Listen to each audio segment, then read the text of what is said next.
defenders, I think, it's like.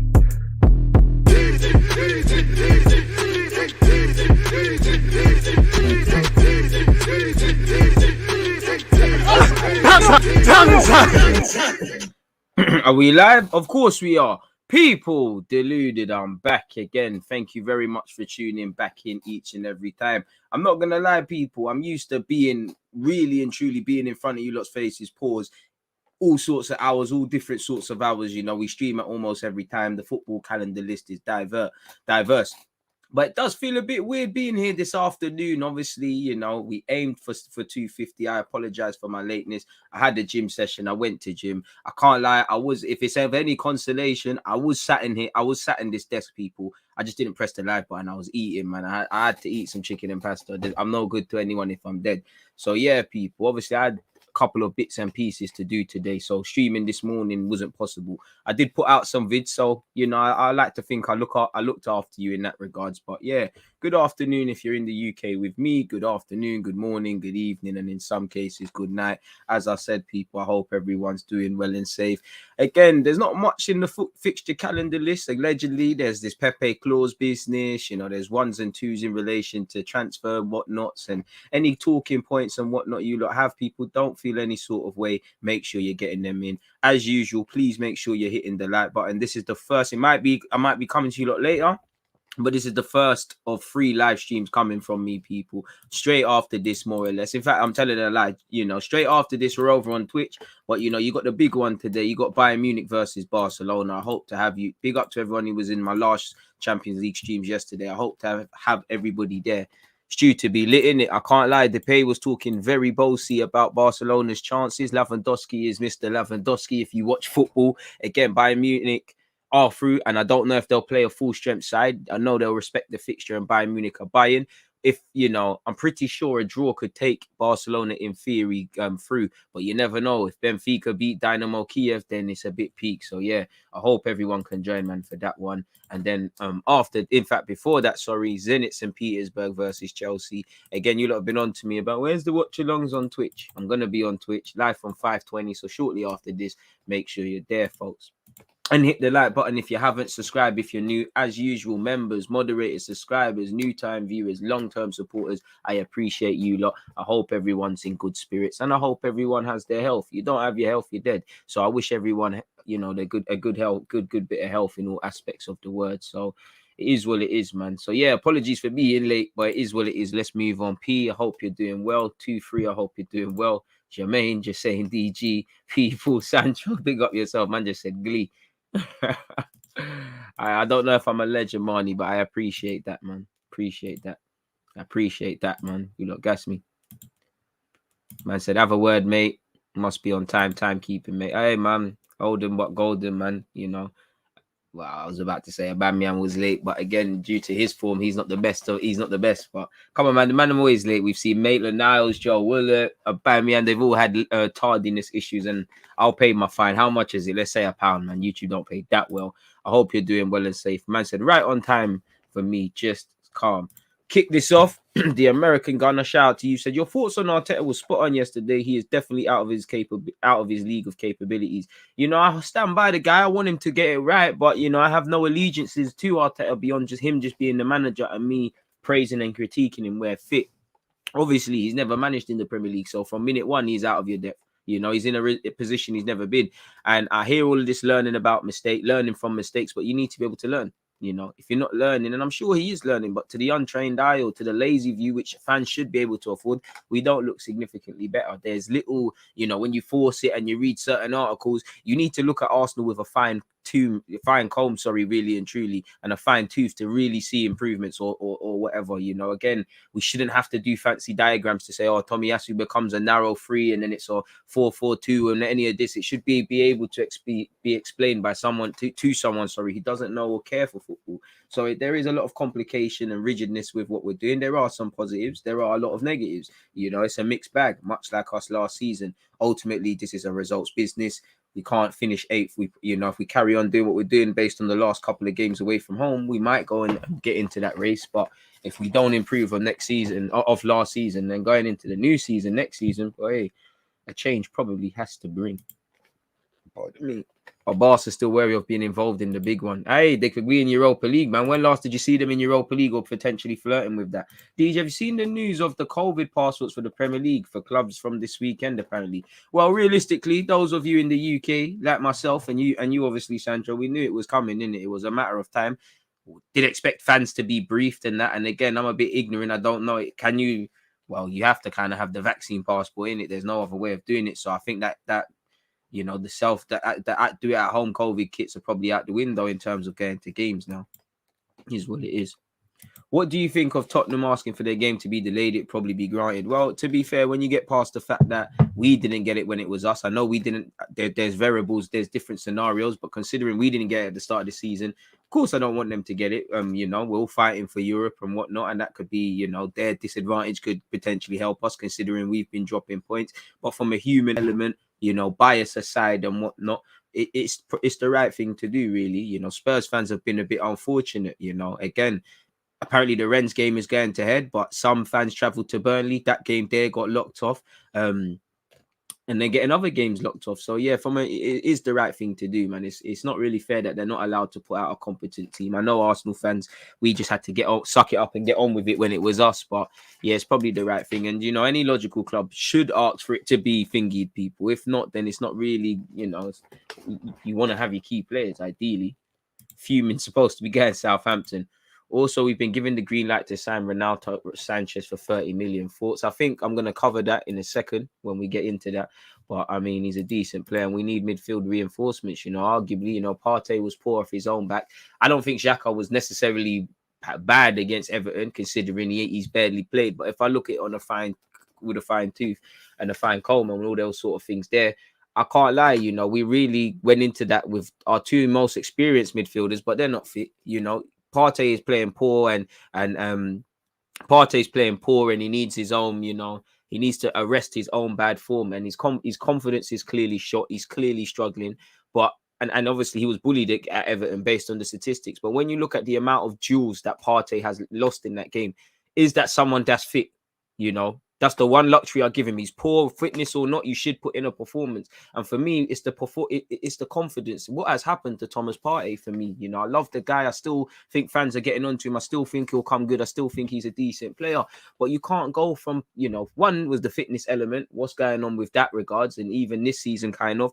Two, you can't go from yes, granted in the Atletico side, and obviously the system plays a part, but you can't go from having a very good performance a couple of years ago, all action display against Liverpool at Anfield for Atletico, to, you know, ironically being back on Merseyside and looking like a pussycat. Like, what's going on there? There's a lot of players that, you know, the bar is low, but they somehow managing to play even lower, and it scares me, especially when it's the good players. You know, in the last 18 months, I've seen Saka's young, so it's expected, but I've seen Saka go through little bits and pieces, and we knew that was coming. Smith Rowe, obviously, Aubameyang's the big one. Kieran Tierney lost a bit of his powers, you know, at the start of this season, and there's probably another. And then when you look at it, when I look at a Ramsdale, when I look at a Gabriel, you know, these guys are playing out of their skin 9 times out of 10. Ramsdale's you know, on the worst of days, he's saving us further embarrassment, like against United, like against Liverpool. But same way he's going through form and everything he touches turns to gold, there's going to be a moment, as confident and as good as he is and as much as he's progressing, where he has a wobble. And,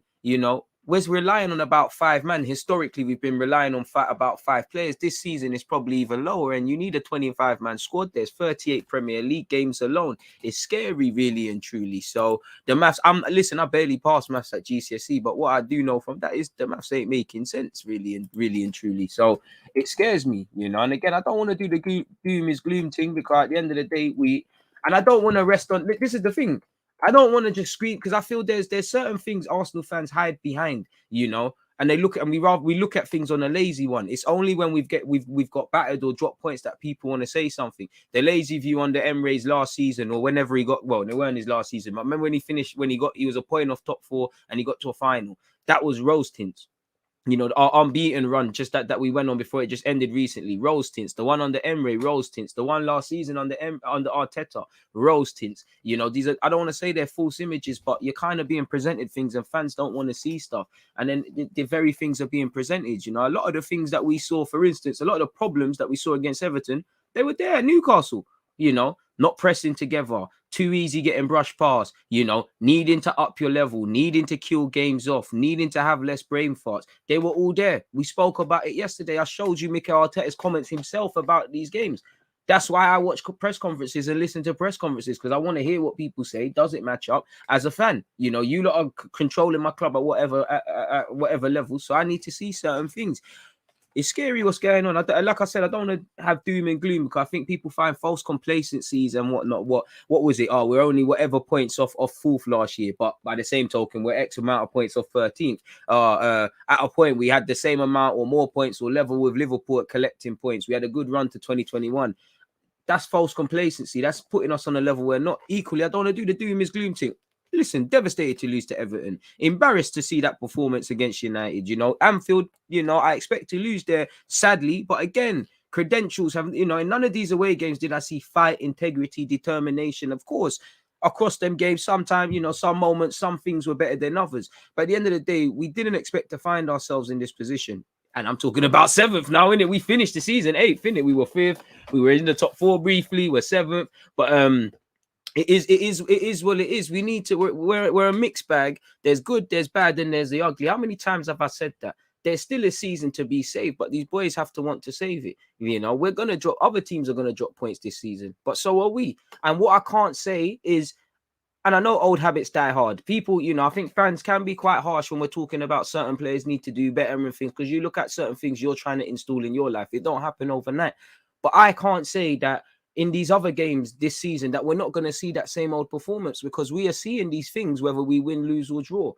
And again, I'm sure if we all saw what's going on at London Coley, we'd be a bit more sympathetic and things. But if I look at it on a lazy view, you lot have more access to different, they can watch the game. They probably got their mad programs where they can watch the game a million times. They can, every individual player can probably watch their own 90 minutes just from like them and whatnot. There's analytical teams. There's people paid to see what we're doing well and good. And you've seen us improve at set pieces. So why do we keep doing all this, the same old things? As I said, old habits die hard, but we're doing the same old things. We're still, it's almost elementary school. A lot of what if I'm honest with you, and I know these boys are young, a lot of them, and it's really the experienced players letting us down, and it's not really the excuse. But a lot of the things I see, I find myself saying this when I'm talking about the 23s and the 18s, scoring a goal, taking your foot off the gas, poor game management, last 15 minutes of a first half, first 15, all of the things that comes with basics at all levels, whatever level you're trying to aspire to play football at,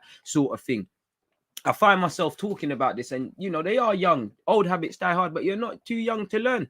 I'm not scapegoating Tavares, but I was concerned about your abilities defensively. We know you're a madman going forward, and I think you're a good player. You've had a good start to your career. You're doing your thing. I think fans got a bit, excited, and we're drawing conclusions. I know Tini's form's iffy, but he is 10 levels above Tavares right now. Let's have it right. He is one of our best players. Tini gets his fitness, he's back. It's as simple as that. I think fans, just like with Marie and Gabriel, excitement, just getting excited and whatnot. And, with these performances, he's had to calm down. I think he's got a good platform. But if I look at him, away games, you've got to be able to say that we've got to be able to trust you. He's not the only reason, he made the mistake against Everton, really, him and Partey messing around. But take away that mistake, we didn't do nothing else to win that game. These are things that are the highlights are circled on Match of the Day. But if you're real with yourselves and you remove agendas, if you remove that, did we do enough? No, because we wouldn't get 3 points. But if I look at Tavares right now, you've shown me I might not be able to trust you away from home. Tavares still learning the ball, and that we got to remember he weren't really even the first choice at the last team he was at, really and truly. But he's come off the bench. Now, if that's other people, I'm trying to get 3 points. At a point we're holding on to the lead, we're doing all right. So the moment he came on at Goodison Park, forget the mistake, he never got with it. Go and watch the game again. Ramsdale's kind of shouting at him because he's not stopping the crosses. Now, if that's a more experienced manager, or if you lot say you're manager people, you lot are the manager, and that happens, you're going to look at a man funny. I brought you off the bench and you're doing that, and I've seen that. Lazy passing with him. He kind of done Smith Rowe dirty at Old Trafford. That's 2 games at Goodison Park and Old Trafford, respectively. You throw into the mistake at Anfield. Now, I'm not going to kill a man for making mistakes. Things happen. But this is what we're looking at, you should have known. You should have really reined it in from the Liverpool game. And he did have a good reaction at home. But again, you can get away with these things. And again, even against Newcastle, we had a good game first half. Wilson's getting into that left-hand channel. Gabriel's having to do a lot. What happened at Goodison? What happened with Rashford setting up Ronaldo? I'm not asking any player to be better than some of these star players, but what you can do, the variables that we can account for on what we do on the ball and how we do off it. We've cheated ourselves off the ball, Yeah, it might look great on occasion, but we cheated ourselves against United, Fair enough, you could still follow runners and United would still score, but Ronaldo's not being picked up. Come on now. You don't need to know football to know. Listen, you probably shouldn't let Ronaldo just run around free. Bruno for his goal. Fred for the 2 goals he was involved in with winning the penalty in that. You can't do that. Goodison Park, there's certain things. We didn't wake up. What are we doing? The VAR moments, especially the one, the set piece. I think Richarlison headed it in, and that VAR shake. That's when we should have woken up. There's a lot that I think Arteta needs to address, but there's also a lot I think these players need to sit there. There's a lot of things that I feel if you're at this level of football, because you are 23, but some of you have come through the system, done other things. You've all had unique paths. There's certain things I see these guys doing that I don't know how you've got to this level, really, because it's almost like people can't coach you, really and truly. A part of me feels Arteta may be a bit like Pep in that he can only coach a certain caliber of player. There's right now, anyways, there's only certain, you have to kind of been going through the cobwebs. Old habits die hard, but you got to want to recognize these old habits. And respectfully, I use Tavares as an example. He's not the only one. We're a mistake-ridden team, unfortunately, because it's Tavares this week. Gabriel's wavy, but he could have a mare. Ben White might have a mare. Ramsdale's had a couple of moments that ain't come to nothing. You look at the Spurs one, who was it? There was one, him and Ben White came out. What was that? Watford. Nothing's really come of it. We're going to make mistakes, but we've got to want to learn from it. And the thing, what jars me is the sequence. Someone might make the mistake, but it's the sequence, Again, Richarlison scores that goal because he's not being marked. We're hit on the counter, and that's where Arteta, again, ifs and buts. Elneny might not even still bring Gomez down, but Xhaka is knackered. He ain't played in however many years, months, and you're asking him to play 90 plus minutes. He's knackered. He's getting nowhere near Andre Gomez on the best of days. He's on a yellow card. He can't bring him down. Now, ifs and buts are always something. Everybody's a genius in hindsight, but if that's Elneny, that's a fresh leg. Might get a yellow card there. That wonder goal from Damari Gray doesn't happen. We might not even save face. We might be disappointed, but there's still a point there. Maybe, it's standards. If I don't want to say you shouldn't have brought on Tavares because I can't say no because I would have went to a back 3, but Tierney looked injured. But if someone else was a bit more switched on, that doesn't happen with Tavares. If someone had a bit more confidence and a bit more fitness than Partey, maybe he gets his left back colleague out of trouble there. And obviously, away from them, it's the sequences. You get away respectfully. You get away with them against Watford and Newcastle and these teams. The narrative isn't fair to Arsenal when you look at some of the teams that other teams have beat this season and us. But whoever we really beat this season, and forget even beat, whoever we really matched this season, we ain't matched no one. Yeah, the United game, I'm being very harsh on that United game. Ultimately, we lost, but it was a crazy game. We done dumb stuff. Their quality showed in it. Both teams really stunk up the joint. There were some positives. There were a lot of negatives. Ultimately, it was the same old historically when we go away from home there. So I'm kind of, no 2 games are the same, but didn't show any credentials, Cristiano Ronaldo bagged the brace. He's had to work harder for a single goal. Villarreal made him work harder. Atalanta made him work harder. Yeah, he's a quality player, but we hand goals. You've handed goals to Salah. You've handed goals to Ronaldo. You've handed goals. You didn't prove no credentials. Fair enough, Brentford, we had the COVID stuff, but you couldn't match a team that got promoted. I wouldn't say Brentford necessarily have more technically better players than you, even saying that, probably do, but they wanted it more than you. It seems like my brethren, that's a Spurs fan, unfortunately, he said Godfrey should have been sent off, so Godfrey probably should have. But he said, how could Everton want it more than you? And obviously, Everton, we maybe were a bit complacent because we're in a bit of health, and Everton, there's question marks. But still, it seems like any team that's half competent in terms of a game plan lets us, soaks up our pressure and is a bit more street smart than us, grab something. And it scares me because these players are naive. They don't, they have to. Everybody connected, the manager and the players have to have an ability to learn. And our statistics, man, we're not scoring enough. We haven't done anything away from home. That was the big thing. You've got to prove you can go to Goodison, to Old Trafford, to Anfield, and maybe not win, but get admiration. It's same old, same old. Yeah, there's the discount of couple man are young and all of these sort of things, but that goes only so far, really and truly. You know, who have you beaten this year? Fair enough. You won a North London derby. It is what it is. But if I look at it on a harsh one, you know, that Spurs couldn't buy a win. Nuno tax. You know, they don't even travel well to the Emirates. What, you beat Watford, you could have grabbed something. You beat Newcastle. These are teams that you should be beating. You beat Norwich. You know, Brentford wanted it. You know, the teams that, you know, Brentford aren't really getting the plaudits they were getting at the start of the season now, but the teams that are flavour of the month for someone, you got to do a thing, you know. Fair enough. You know, Leicester, we moved to them. They were, I can't keep, you know, saying it's not fair to Arsenal, to be fair, saying, oh, you know, that team was poor, because we can't account for that. But, you know, I'll give us credit for Leicester away, credit where due, but still, ain't really done much. So it's going to keep being the same thing. Make sure you're hitting the like button, people. You're opening up another tab on Twitch, so you're there for Zenit St. Petersburg versus Chelsea live stream affair. And also make sure you join me live from 7:40 for Bayern Munich versus Barcelona, people. Also, please make sure you're hitting the like button of this video, obviously, folks. So, yeah, it's brazy, man. It really is brazy. It really is. So we'll have to see, man. But everybody just needs to pull their fingers out. And I think our squad is too volatile for me, you know. Couple of wins, they think they're the best thing since sliced bread. Couple of losses, people start feeling sorry for themselves. There's a lot, and obviously it's easier said than done. The scrutiny they face is borderline unreal. But these players have to be able to get themselves in a mindset where they're not phased. You know, kind of like Ramsdale. I haven't got them to hand because it was in the Times, but he kind of spoke about when he signed for this club. And obviously, let's have it right, not too many people were fond of him. Credit where due, he's proven everyone wrong. Anyone wrong, everyone wrong. But that keeps a neutral head, because if I'm Ramsdale, rightly so, everybody loves me now. They hated me before and they might hate me again. You're never as good as you think you are. You're never as bad as you think you are when they're getting onto you. Unless you're Hector Bellerin, unfortunately, I had to do him dirty. But keep a level head, man. Just keep. We've not achieved anything. I can't lie. It did feel, based on the propaganda and the complacency among the fan base and the players, when we went on this unbeaten run, that we've achieved something. As I said, all that matters is me.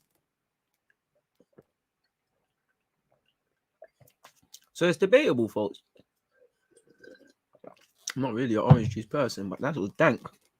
Apple juice is still better though. But yeah, hit the like button, subscribe if you haven't. What are you lot saying, people?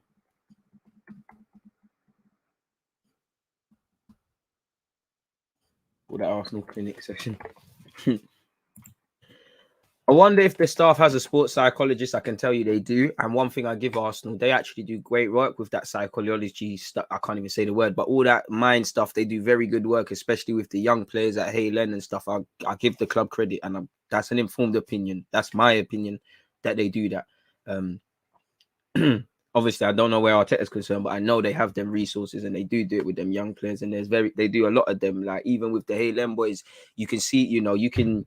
I don't know what it's called, but there's a thing where you can go and talk to someone every week. You're there, really. You have weekly sessions, all about setting goals and all these things. But even that, you can go to a shrink, you can go to a psychologist, you can go to a therapist. But at any level, you've got to get yourself in that mindset. You know, I think Jesse Lingard's a great example. You know, I'm sure you all saw a couple of months ago, he was showing like how he was speaking to one of them people and he was setting targets, especially when he was excelling at West Ham. He had to forgive himself for any sort of things he thought he should or shouldn't have done better. He had to forgive himself for whatever past, and he had to try and build it to the future. This is what these players need to do. The reality is some of you have let us down more times than I can count. Some of you, even if we went and won the league, are not going to change any opinions. But you need to accept that. All that matters is just being better than yesterday. And too many times, listen, I just want to see my team. I'm a passion merchant anyways. I just want to see my team. If we lose to the other team and we've, 11 against 11, they've wanted it, we've wanted it, and they're the better team, then fair play. But too often than not, we don't give our maximum, and there's self-capitulation, and there's these same old things that we've been doing. And that's my problem, literally. And that's my frustration in particular with the Everton game, because of the manner and what he's doing. And it's cool because we could smell it in the air. And it's because, for me, I don't really see us learning.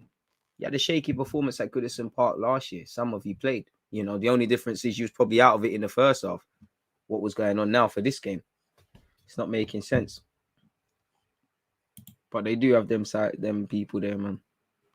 Partey has to realize that he's replaceable and his position in the team shouldn't be fixed. To be fair, Partey seems incredibly self-aware. You know, the man gave himself a 4 out of 10. He definitely knows he can get dropped. The problem is, you know, who do you take him out for, man? Yo, DG, I feel like Arteta wants a team full of robots with no initiative or creative freedom. Unpopular opinion, I think he wants to attack. I just think he's shown me he's incapable. I don't know if he's going to get better players and do other things, because you got Smith Rowe and Odegaard there, and we don't look any different to when Mesut Ozil was here, really. You know, they were your two players. Fair enough, Smith Rowe come through the academy and Emre bust him, you know. You brought in Odegaard. I still don't really see us a more fluid team. So I think a bit of it is the lack of tactics or the inability, you know, because you might be the best attacking sensation to come. You might have all the ideas, but the way you're conveying them to these players might not be working. Obviously, there's an ability element, but you pick these players, you know, with the exception of people that he's alienating and the obvious players that he didn't sign, you know, you've picked them. So, and I also feel the players, obviously, as I said, psychological problems as well, because there are times Arteta is telling them higher up the field, hold on to the ball a bit more, and they look scared, which again, whether they obviously you can't sell all these players, but Arteta has marginalized every player he doesn't want and, you know, retained faith in every player he did want. He probably does let his man run, but again, you can see Xhaka begging to come off. You know, even the throw-in that leads to the first goal, Xhaka has to concede it because Tavares is bugging out. You know, you have to. I know Xhaka, you know, whatever you say about him, you don't have to doubt his mentality. But I said at the start of that game and in the preview, you have to save individuals from themselves. And I don't think we're doing that, man. Not good. And this is even the thing, Hamsik, you know, a lot of people are gassing it after, but before the game, with exception of Smith Rowe, and you've kind of said it there before I get onto your comment, people are saying that's the strongest team with Arsenal. Now, going into the context, there's not a Xhaka, Partey, Tierney, there's fitness issues, no excuses. You've said, however, not going to lie, the team he put out versus Everton got me hella excited. It was the one I would have preferred, bar Smith Rowe, of course, but I feel like that would have done the job. Proper back five, stable-ish midfield, and Laka. It's crazy, man. I wasn't even angry. I expected to lose before we even kicked the ball. A record was there to break for the wrong reasons, and we did just that. Was written in the stars. How many times is that? And respectfully, you know, the worst thing is now, you know, in the same way it's all about legacies and things. For me, I've seen people say Arteta doesn't have pride and all these things. I don't agree with all of that stuff. But for me, you know, when you stagnate, it goes two ways. You either arrest what you're doing and you go up, or you get worse and worse and worse. And that's what we've been seeing individually and collectively at this club. And we're breaking, you know, you're breaking stats that we didn't even know. New stats are coming out where Arsenal's concerned every week. You look at things like this, people, you know, Arteta is sadly breaking his own stats, really and truly. Arsenal have lost 6 games. The only Premier League season that Arsenal have lost more after 15 games was 2021, also under Arteta. So he's busting up his own stats now.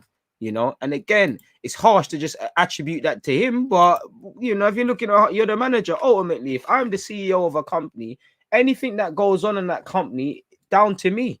You know, it's down and the culture of that company, the results, the, you know, the profit and the balance sheet, you know, the trailblazing and in pushing in the industry and things like that, the people we recruit, what the individuals we have in our organization says about our company. This ultimately all falls on the CEO. He might not always be on the ground and in the trenches, but it falls on him. Now, we know Arteta isn't the CEO, but if we look at just the playing squad and who is in charge primarily of who's involved on a match day, he's the CEO.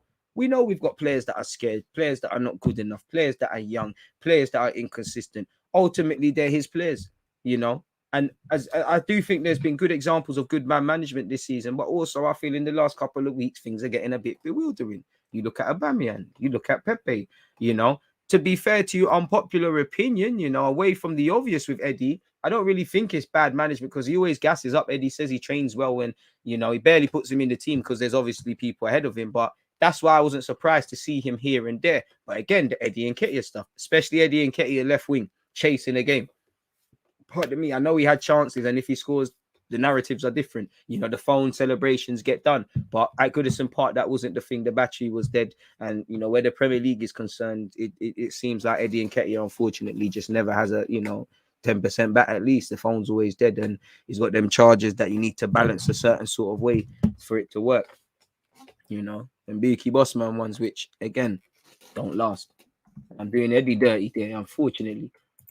Finney is amazing, but he has a serious fitness issue. He was knackered after 60 minutes. To be fair, he's barely kicked a ball, but generally, it's facts. And that's the thing, man. People don't manage the game. People don't manage the game well enough within relation to our players. Look at the last couple of times we're conceding goals. United and Liverpool, stroke a half time, things are happening. Basically, we got away with it against Everton. Last 15 minutes away from home. Last 10 minutes. Last 5 minutes away from home.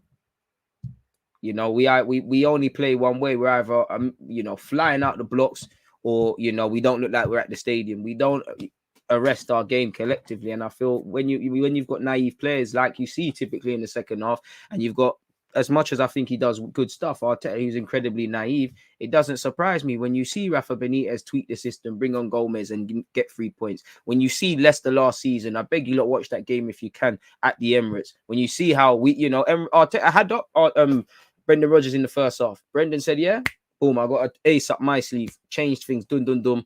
Vardy scored, Mustafi left Vardy unmarked. That's a horror story that we all know how that ends, people, really and truly. It doesn't end with Vardy shooting wide. It ends with him putting the back of the net and crushing Arsenal hearts again and again and again, So, and it just feels like I've seen that too many times. Europa League, when we're playing Slavia Prague and all these teams, even when we've won, there's been times Arteta's been on the ropes. I'm not even going to lie. You look at I can't remember if it was in the league or if it was in the FA Cup or the league last season, people, but I'm sure it was whatever. If it was in the Premier League, it was one of the two games. Because do you remember we played Newcastle? It might have been before the turn of the year. They were at the Emirates. We played them in the FA Cup and the Premier League. Steve Bruce, I think Smith Rowe scored in this game. Steve Bruce is the reason Newcastle didn't win. If you remember, people were getting on to Steve Bruce about needing to attack. Typically, Arsenal couldn't break down a low block like at the Emirates with Crystal Palace last year, where again, Tierney were looking at our left back to break the team down. But if you don't remember, first half, long story short, we couldn't break them down. And Newcastle even had chances and they weren't really committing too many men forward. He tried to go more attacking in the second half. That's where the gap started opening and we're playing our football. But Steve Bruce had him up, really and truly. I do think Arteta is a good tactician. There are many examples where, Jurgen Klopp, Pep Guardiola, they've done it in the game. He hasn't won a war against them because he hasn't beat them consecutively, but he's won a battle, So he's shown it to me, but too often than not, it's a mixed bag. He showed me just enough to think, all right, there's something there, and just enough for me to get concerned, and we just keep going like that. And I think as long as that happens, Arsenal are not the football club that's going to make a change and say, you know what, it's a winning thing. Things need to happen. I don't want to praise the ops, but we're not Chelsea. Thomas Tuchel could get, top 4 and that could be calm for other clubs, but listen, you need to show elevation. Like he can't. Obviously, there's variables, and I'm not saying he's going to get sacked, but he can't rely on the fact that I won Champions League. If you don't put in a league title challenge, a suitable one this season, and also put some credibility where the Champions League's concerned, you've always got that healthy pressure at Chelsea, in which it must be scary, but you always know there's things. I don't get that with Arteta. I'm sure he worked on Eddie Nketiah's versatility. But to play devil's advocate, if you know you need 3 points, because in May, if you finish 7th, 8th, it's brazy again. Do you bring on Eddie Nketiah left wing? Do you take some of these risks historically? Do you make some of these decisions? It doesn't feel like someone that is under pressure. And I know he puts himself under pressure and all of that jazz, but it doesn't scream like someone that's under pressure to, need to pattern. Because when that job review comes up and you've got your manager and whatnot, and they're doing that appraisal and seeing areas for improvement, that's going to be negative. Arteta's got a very good relationship, it looks like, with Josh Kroenke, based on what Josh said himself when he gave them interviews.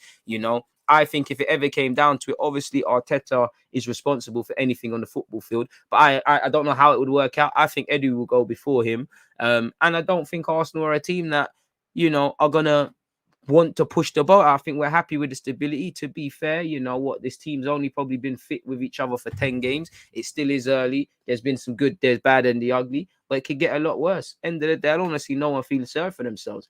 My heart is bleeding. We're still talking about the Everton game. Reality is, all right, you held your L. Go again against Southampton. Me personally, Europe's gone now. I said you need to get 6 points this week for me to really be behind this thing. It's gone. Reality is that's not the right mentality to have. You're in December. Stop feeling sorry for yourselves. It's brazy. So, is where it is, man. And I feel sad, even from a human point of view, Partey looks like he needs a hug. Aubameyang looks like he needs a hug. But at the same time, we've got to be ruthless, man. Like, drop players. At the end of the day, the bar's on the floor at Arsenal, Like, the bar, but we didn't get Europe. We finished 8th. How's the bar gone lower than the floor? What's going on? Anymore, and it's going to be in hell. Crazy. Brazy. Obviously, please make sure you're following on Twitch and you're setting your reminders and hitting the like button on YouTube, people. I've just posted the link. It's pinned to the live chat.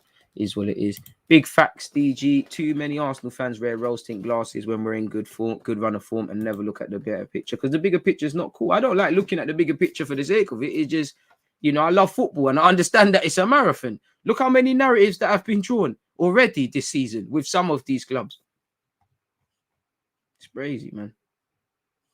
Arteta needs to work on his in-game management. He seems to not know what to do when a change in tactics is needed.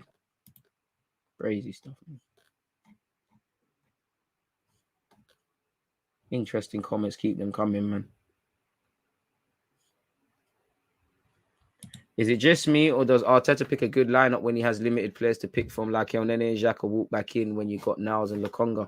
Because the bars aren't realistically, you don't have to be at much to beat Watford, Norwich, and these teams at home. Away, it's a different story, and I'm kind of shook at to go to Carrow Road. I'll be real with you. I'm wary to see what's going on at St James's Park. I'll be real, At Watford's ground, it's known to be buzzing, and we've seen them get 1-2 results, and Watford away.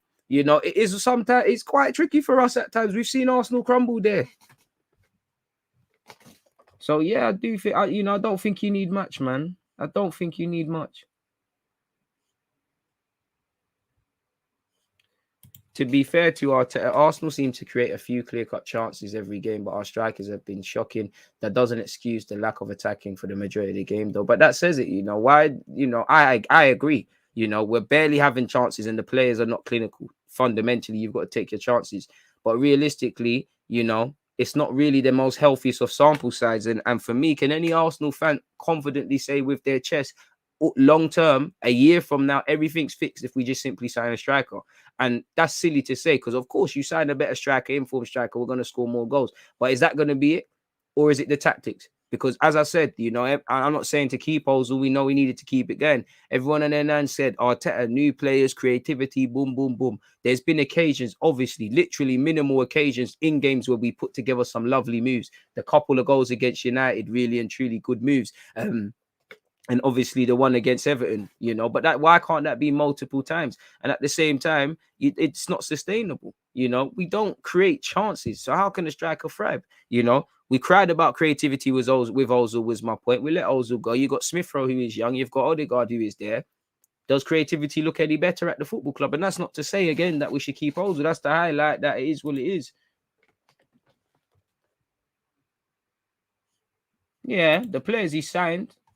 But at the same time, you've got to show that these new players, there's going to get to a time where they stagnate, like we've seen. Tierney came in, fired out the blocks.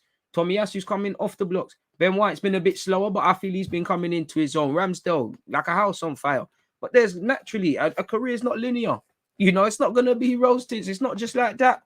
It's like with Sancho at United, it was never going to be, boy from Kennington, I'm back in the UK now.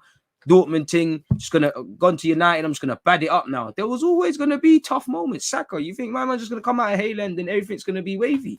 It don't work like that. Football don't work like that. Gotta look at Cristiano Ronaldo. He's had some tough times. Remember when this very country hated him? When obviously the whole Rooney business in 06 and that came back. Look at the following season he did. A career is not linear. And again, we must look at the bigger picture in life, much less football, man. Auburn needs licks, not a hug. Yeah, I hear that, man. DG, I am shameless. Arsenal, to make a long story short, Arteta isn't the man for Arsenal. Look at next door. Last year, Chelsea, they made a change. Appreciate you, Boogie.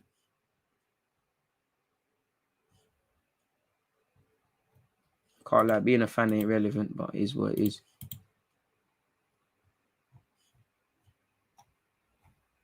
Boy, with Oba going to AFCON and Laka and Eddie leaving in the summer, Balogun leaving on loan, surely we need to get someone in. We clearly tried to buy we clearly tried to buy a striker last summer, but we couldn't move people on. It's crazy, man. And for me, with these players, I would say to these players, same way Arteta's breaking his own stats. Aren't some of you tired of these things being said every week about you lot, or you lot that immune to it? It's like it is what it is. I think some of them can't fight. I think historically at Arsenal, some of them can't fight. Some of them won't fight. Some of them just simply ain't got it in them. I think some people need to go and play for clubs where, You're literally just a footballer. You're just playing games. It is what it is. Clubs that allegedly have a sense of expectation and want to get somewhere and want to do things. I think a lot of them can't cope. I feel Arteta is one thing and the coaching is one thing, but there's a lot of things that Arteta can take them to the water they can't drink, and these players are refusing. Certain people are choking. Certain people don't even. Certain people trying to put the water in their eyes. Some people don't even know how to drink a bottle of water. There's just a lot of incompetence going on, man, across several aspects, unfortunately. Such is life, man. We're only at 78 likes, however, people. Let's keep pushing until we grab 100. For the remainder of December, all winnable games. I'd be very wary of the word winnable games in the Premier League, and especially where Arsenal are concerned. But nonetheless, West Ham the toughest challenge, but the rest we should win. But if we choked versus a wounded Everton, what makes us think we can win the rest? As I said, unfortunately, I just have to take Arsenal on a case-by-case basis. There are obviously times where they've surprised me. If I had to say they've surprised me. You surprised me against Brentford. You really surprised me against Brentford. I know COVID played a part. You surprised me against Spurs. Didn't think you'd score 3 goals in 45 minutes. Surprised me against Villa, to be fair. Positively surprised me against Leicester. Same old, more or less where the other games are. Ultimately, you got over the line against Newcastle. I didn't feel we would lose, but there were nervy moments. Watford, Norwich, one-way traffic. Didn't think we would lose, but didn't really see us slaughter a team. And there were avenues where it could have went another way, as minuscule as it was.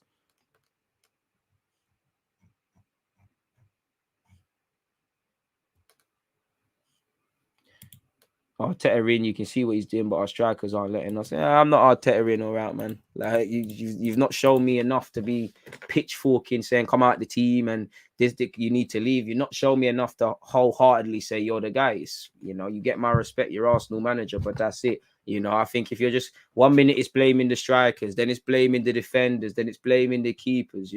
When we win, respectfully to Arteta, when we win, all the plaudits go to him. These same players are the ones playing when we lose. Why is it always them and never Mikel? Yeah, we talk about the game management, but come on. And you can say we see what the strikers are doing. You don't feed your strikers. There's no plan once the ball, evident plan once the ball goes into midfield. What is going on with our midfield? Boy. And whether he needs new strikers or not, I can't lie to you. I know, as I said, Aubameyang, these guys have to answer question marks. But we should not be screaming, part of it is these players, but lack of goals shouldn't be a problem. Chance creation and goals shouldn't be a problem at Arsenal. We should at least have a competent level.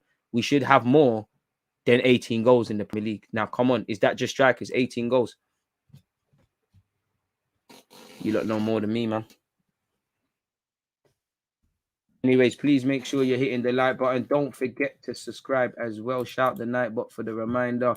All right, come on. Share upgrade and that small upgrade. Small. But yeah, let's get into the bulk of all of this, people. We're still, you can see we're all still wounded about the Everton game, but end of the day, it's gone, in it. We will be doing a watch along for Saturday's game against Southampton. I'm shook of Southampton. I'll be real with you. Really, I'm shook of every team in the league, as volatile as we've been, but Southampton at home and away is a tricky test. Lately at home, they've been spoiling our day, Just like with you've got to prove it. For me, anyways, as an Arsenal fan, you need to show me you can pull points off against Everton, Southampton, Brighton, really and truly, which we got away with a point against Brighton. But any team that's been in half decent form or has got a bit of, gas behind them, it's been a bit of a brazy one, really and truly. So, yeah. Away from that, though, as I said, man, apparently, let's see what's going on with the news. Let's see this Pepe stuff first, people. Personally, I don't believe it. I don't believe what we're about to look at. But it is what it is. Just before that, though, people. Oh wait, what's this? This ain't. Where's the Pepe thing? There's a Pepe article, people. Well, I can't find the Metros one. So we'll just skip straight to the actual one at hand, people. Apparently, Arsenal report wild Nicolas Pepe contract clause rumor suggests why the record signing isn't playing for the Gunners. Now, there was these rumors surrounding Maria and Oxlade-Chamberlain. Now, players have all sorts of clauses. I think Nicolas Pepe is not playing because Mikel Arteta doesn't want you to play. So don't shoot the messenger. Anyways, it says here, people, Nicolas Pepe is staring down the barrel of an exit from the North London club and may never play for the Gunners again. Yeah, if rumors are to be believed on social media, as much of that has to do with an appearance clause in the Arsenal contract as is poor form. As you know, people, the Ivorian signed for a stunning 72 million from Lille back in 2019. Let's scroll down to what's going on, people. Allegedly, but now rumors have been circulating on social media that Pepe has only to play a few more games for Arsenal before the Gunners owe Lille a significant fee as an appearance bonus. Most transfers are calculated with, rather than upfront payments. It is likely that Arsenal made such deals in the last few years that they are still paying for, while figures that fans hear for players can vary based on milestones reached. Still, this is unlikely to be the reason that Mikel is reluctant to play Pepe. And again, I don't know where the Athletic article's gone, not the Athletic, the Metro's article, but allegedly Pepe is upset about his first team football, and he is quite concerned, as you should be. You can't buy a game. Eddie Nketiah, a player that can sign for a foreign team agree a contract in the summer with a foreign team in a couple of weeks, is playing left wing, which is kind of your position. I know Pepe can play on the right, but you're a winger, and maybe Arteta worked on something in training, but to the untrained eye, to the ignorant football fan, it's bewildering, and it kind of is an indictment on where you are. The very fact that of Martinelli's barely getting the game, he's ahead of you now, and there's all these other things. So we'll have to see what happens there. Elneny's been linked with Newcastle yet again. Apparently, Newcastle's 5-man transfer shortlist, including Arsenal's Mohamed Elneny, who's going to be at the AFCON. So I don't know how true this is. He's not going to be able to help you, at least initially in January, where shout to Newcastle. They have got 3 points on the board, but he won't be able to help you for a second. Let's see what's going on, people. Apparently, this shortlist includes Elneny, Bournemouth's Lloyd Kelly, which again, Eddie Howe probably recommended. Tottenham's Joe Rondon, Boltman, and Matthias Ginter. Fair play, So Elneny's been linked with Newcastle, which we've barely got any bodies in midfield, but that might be something to let happen, people. Really, really and truly shouldn't necessarily be against it. And obviously, when you look at Ten Hag, people, apparently Arsenal would be an ideal location for Ajax boss Erik Ten Hag should things not work out with current boss Mikel Arteta. That's according to former Ajax coach turned analyst Andy Moss, who believes there are only a handful of clubs who would suit Ten Hag. And of course, we'd all love Ten Hag for a variety of reasons. He's clearly going United, in my opinion, but we can dream. He's got Haller moving mad. I see someone tweet that Haller has turned into Pro Evolution's Adriano in the Champions League, and they're not far off that. For me, he's strong in his footballing principles. He says things how they are. His man management and game management's good. He understands the system. He's got conviction in what he wants to do, and he's doing what we want to see. And he's, it is what it is. But this opinion of this analyst has said it has to be purely attacking anyway. So the DNA of Ajax has to be in it. I think Dortmund is the ideal option for him. Far from their goal, and it's not going well right now. They have young players, and he can bring a few from Ajax. In that period, they're also going to make another step. Ten Hag, come if you want. Frankie de Jong, you said you wanted to join us before Barca. You might as well leave Barca and sign for us. We need a midfielder. Unless you play Football Manager or play FIFA, it's not going to happen, though. He said they have young players, and he can bring a few from Ajax. In that period, they're also going to make another step that would be ideal. If Nagelsmann leaves, then it's Bayern Munich. At Barcelona, Xavi is only just starting. Arsenal, if Mikel doesn't do well, then would be sold out soon. Atalanta is still possible based on the soccer they play. And I would be open to Gasperini as well, people. What's this?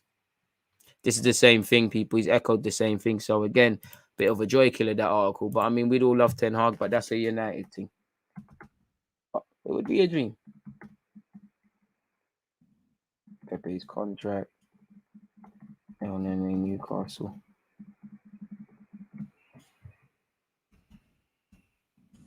What's the timestamp on that? Make sure we're hitting the like button, people. What's the time? Because I have to be conscious of that. 49:15. Let's put this phone on charge. Sorry, people. Before my next live stream, I need to go buy some sweets from Sainsbury's, man. I can't lie. I want some sweets. It's not going to be a good watch along if I don't get them.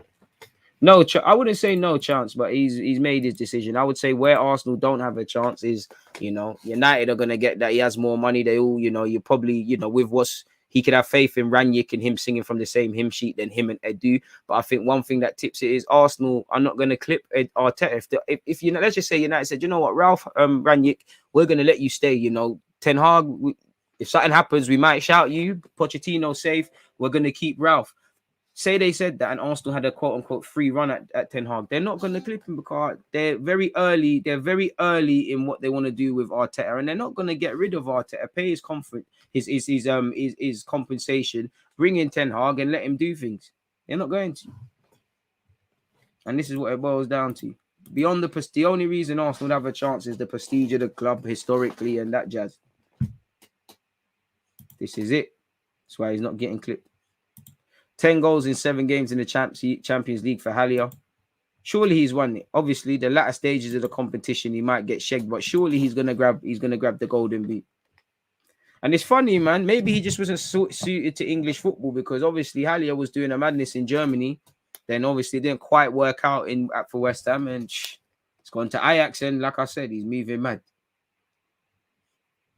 Southampton on Saturday is going to be a very dead game. I can tell it's going to be a tension fest, bare nerves on show. Boy. Arsenal win from the moment Europe is not mathematically reachable, man has to go. Hear that? Southampton will be a difficult game because you never know what type of Southampton will turn up. Last 6 games, 2 wins, 2 draws, and 2 losses. So Arsenal need to be very, very wary. Pretty much that. Arteta, the destroyer of confidence. I don't think that's fair, Joe, as much as that might be the case because he's still playing Tavares, still playing Lokonga, has still retained faith in Xhaka. Now, these might not be decisions we want to hear or decisions that are going to take us forward, but he still played Aubameyang and just dropped him. But these, you can't say these are confidence killers. We can say maybe they're not the right things, but it is what it is. Jonathan David is the answer. Odegaard doing it all, and you can see him and Mikel Arteta telling Partey and Xhaka to move up and get moving and TP back with the centre backs. It's disjointed, man. This is it. Haller for Utrecht as well. So he just looked rubbed at West Ham. It is what it is. It's funny how football works.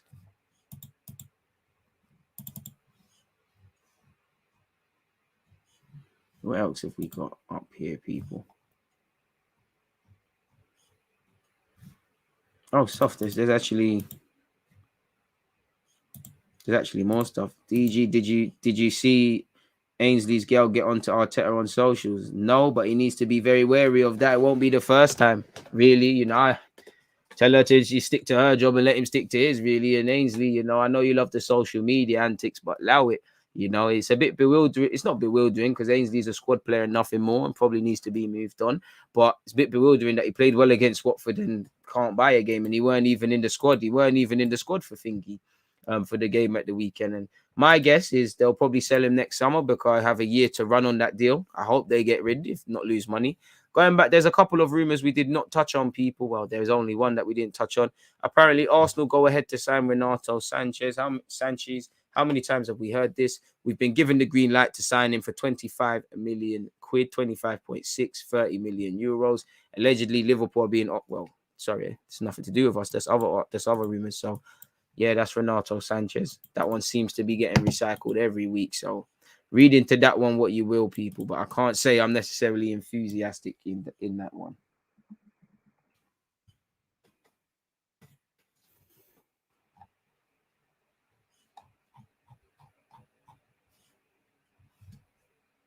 What else is there?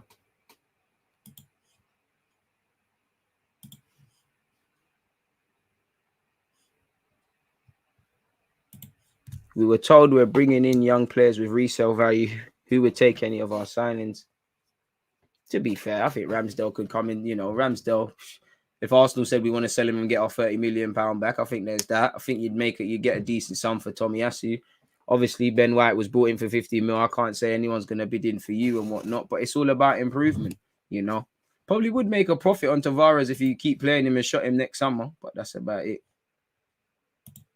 Forget a striker in jam. We need to sort out the midfield balance. A lot of our actual centre mid/CDMs do the same thing, sideways and backwards, and they're not very progressive or calm on the ball. There you have it. Hey, chill out. I can't lie though, people. Again, there was an article I was reading. I saw this pop up on Twitter. I just want to close this out. I thought we should go over it again. I don't know who. Again, big up to you. It's on Crab Stats. I wish the person's name was here. I just see it floating online. Big up you, man. Scott, it says his name there, Scott Willis or something like that. You know, I think it started off as a good article. I haven't read it all, so I thought I might as well take it to the top and show you lot. Arsenal's KPIs, looking at what the stats say about Arsenal are playing on the key performance indicators. Stats aren't everything, people, but let's see what's going on, people. Let's look at it. Improving on points. This man said, first we look at some points and some other high-level stats. The first table is through 15 matches. So we've got 18 goals, which to be fair at this point, you know, it's more than last season and the season before, but it's still needy. You know, goals for, there's improvements. You know, goal difference, boy, tells everything. Expected goals, you know, they haven't improved since 2019. Expected goals against are slightly higher than last year. Maybe that's because of our younger team, and you know, it's probably changed by the fact of, you know, we got smacked up by teams at the beginning of the season. Expected goals difference, you know, points, you know. So again, the current stat looks, Arsenal looks to be making progress on point accumulation, but these early stretches were among the worst for both teams. The 2019-20 results got Emery fired and had Arteta on the brink. The gist is that Arsenal better look better than the starts to those seasons, and things look mostly mixed. Things are better, but the goals for and against is the only kind of better, and expected goals is worse overall. So it's a mixed bag, good, bad, and the ugly. Things are even less rosy when the stats are switched to a per match basis over a full season. And you can see it, people. Goals are down, goals against are up, goal difference is significant, it's looking booky, expected goals is meaty, expected goals against is concerning, expected goals difference is concerning, expected points is concerning. Almost entirely across the board, Arsenal are looking worse, with the exception of points compared to the 2019-20 season, and even then just marginally. This indicator is trending negative. When you look at the attack in a little more detail, people, again, I think that means set pieces, set plays, you know. To be fair, we're shooting more, which again we could do a lot better, but I recognize the attempt to improve it, but it still looks meaty and things are still mixed. Arsenal are generating more shots, but the shots are of a lower average quality. And again, you know, you could shoot from the halfway line and it plays a part in this. You know, the expected goals generated is down slightly, but the team is not showing hot finishing.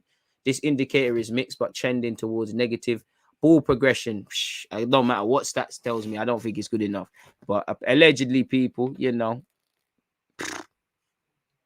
you can see it's still a mixed bag. We're just a mixed bag. What Eva said, I was tempted to say that the stats were mixed, but in reality they aren't. Almost everything here is negative. Arsenal are getting the ball into the final third less than last year and only slightly better than 2019-20.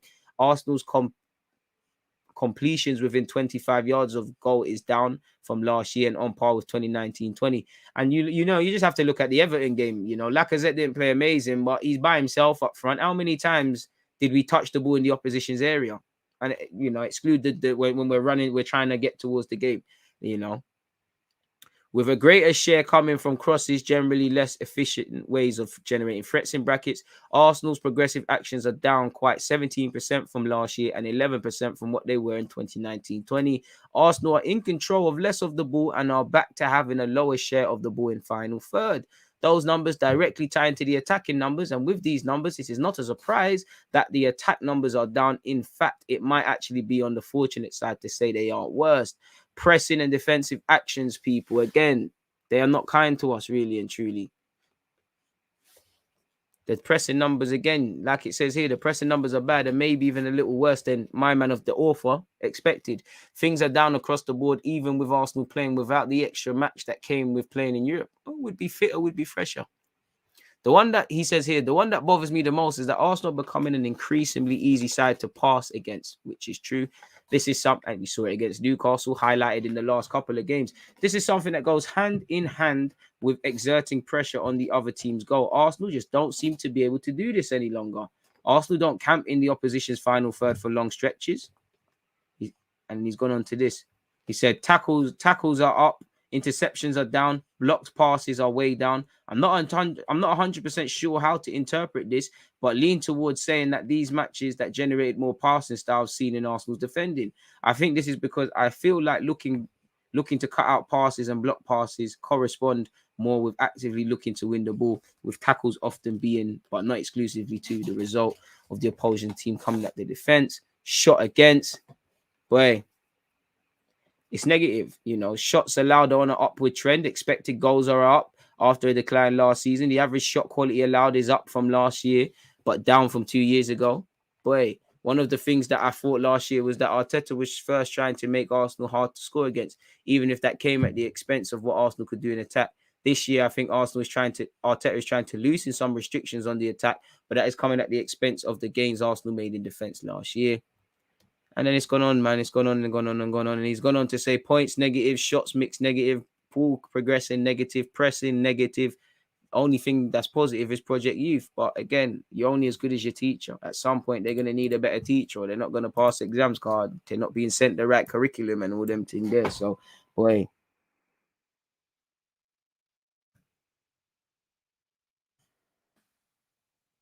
There's always hope. DG, you're making Ish look bleak. It's not that bad. I haven't made anything look bleak. That's actually the facts. We can't argue with that. I've literally said good, bad, and the ugly. Arsenal's a mixed bag. Now, you can interpret that as I'm apologizing or being an Arteta apologist, or you can interpret that as doom and gloom. With respect, lady, I don't know you from nowhere. I can't be accountable for how you interpret my opinion. But what I can be accountable for is what I actually mean. I haven't said it's bleak or positive. It's a mixed bag. You know, we didn't expect to find ourselves in the position we're at. There's a lot of positives. There's a lot of negatives. All I care about is me. You know, you'd be an idiot if you was too negative. You'd be an idiot if you was too positive. You can't go in anyone. I can't say it's not that bad because it's more of the same. It's what we've been seeing for years, you know. But it is what it is. Man said Rudiger to Arsenal, myth. We always need a centre mid, but no finishers beside Odegaard. To be fair, shout out to Odegaard, man. He's been finding the back of the net recently. It's been the only thing. At least he wants to score away from home. But again, hopefully we do better, man. But it is what it is, man. It is what it is. It happened after the Watford game. Maybe that's why he's sitting on the bench since then. Maybe. Man said, tired of us getting a goal up, then sitting back and getting surprised when the opposition scored. Then suddenly we know how to attack again. Competence, competence, competence.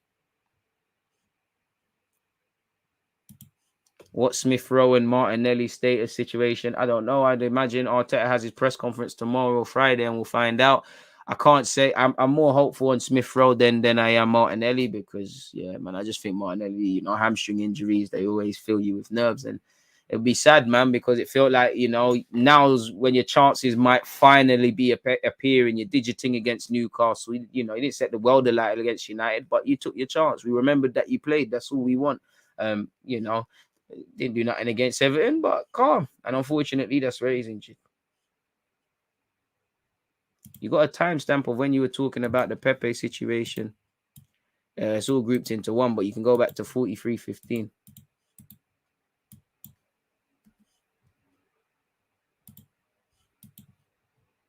Stay up to date with DJ when he goes live. Follow him on Twitter. I appreciate that.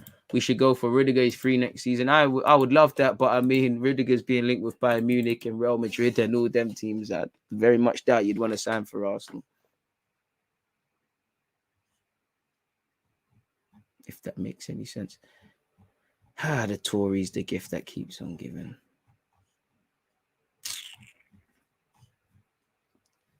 As I said, people, 5:20. Make sure you're here make sure you're over there on Twitch. We're going to be watching Zenit St. Petersburg versus Chelsea together, folks. And obviously, you know, right after that, we're back home on YouTube, people, for this. You know, Barcelona flirting with going through to the next round, but also potentially going out of the competition, people. So, yeah, make sure you've hit the like button, even if you can't be there. Ten Hag will go to United or City whilst our club are trusting the proxy process. To be fair, he's been on the shortlist apparently when and if Pep Guardiola keeps it moving. We don't sit back. We play with the ball at the back in the first place. The only difference is the opposition put more pressure on and we struggle then to keep control. Boy. No worries, DS. But yeah, people, I can't lie. We're working to a strict time sort of thing at this moment in time, people, just because I'm wary. I've got to set up for the next watch along, and I want to go and obviously buy some sweets, so I'm going to keep it moving. But before I get out of here, 2 more comments. Big up yourself, Paul. Hey, DG, how are you? Apart from hurt from Arsenal, I'm over the moon as I got my bone cancer test back and I'm all clear. Just want to say, people, make sure you're aiming to live your best life. Brother, Arsenal don't matter when you talk about stuff like that, man. You know, that's great news, Paul, man. I hope you're doing well and safe. Hopefully, you know, you're all in the clear and can continue your life. Shout out to you, man. You pulled through, man. And, you know, that's a good positive news, especially when, you know, if you look at the news, well, sadly, in a lot of people's personal life, mine no different. It's just pure death and things. So it's lovely that there's a winning story, man. So on behalf of everyone listening and the rest of the DG Nation, pick up yourself, man. Big up yourself. Have a drink or 10 on us. You reckon Marco Reus is overrated? I think he's a good coach, but I'm not watching him week in, week out to be knowing all of that sort of stuff, if I'm honest with you. The next manager defines if Arsenal want to be the club that challenges for the league titles or a club that's stuck in mediocrity. I mean, they said that before, mate. They said that before. I don't know. I think the next owner. I think if the owner wakes up and wants to win, things can take care of themselves. If he don't, then it's a myth. Come on, big up yourself, Paul, for that, man. True champion. And we've got 128 likes. So it's been a fantastic evening, people. As I said, you lot big up yourself. I'm going to get out of here, people. I'm going to go and set up my other laptop and get loaded on Twitch and things for the next watch along. I'll see you lot at 7:40 for Bayern Munich versus Barcelona. As usual, thank you very much for tuning in. As usual, hope you've all got a good set. You're all in good health and whatnot. Paul threw me off because he spoke about Henny, and that threw me off because I started imagining myself with some Henny. Bro, Henny, Ray, and Neff, all of it, bro. No chasers. No chasers, man. But as I was saying, everyone stay in good health, physically, financially, mentally, all of that stuff. You know, go and try and attain your goals, hopes, aspirations, and them things for the week. Hope to see you lot soon. If not, then it is what it is. Shout out to everyone. If you haven't hit the like button, please make sure you're hitting the like button. Unexpected high bills if you don't do such, people. But yeah, you know, I want to say it was good afternoon, but it's probably moving towards good evening now. So good evening to you lot, people. I'll catch you lot on Twitch. Stay safe, stay blessed. We spoke about Pepe. We spoke about the transfer staff. We spoke about Arsenal. We spoke about Ten Hag. I'll see you lot tomorrow, people. I'm out. I'm probably going to be on Twitch at 10 a.m. We're going to review the Champions League and talk about we'll talk about Arsenal if you want, but any sort of general Premier League topics. I like to talk about general topics on Twitch as well. Will be re-uploaded on YouTube at some point.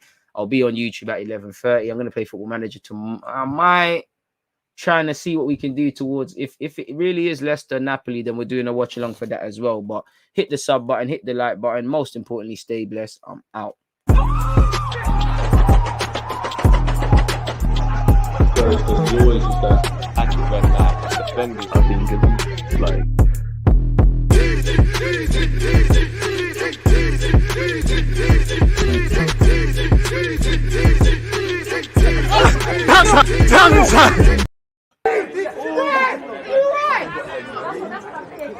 I get this right back trying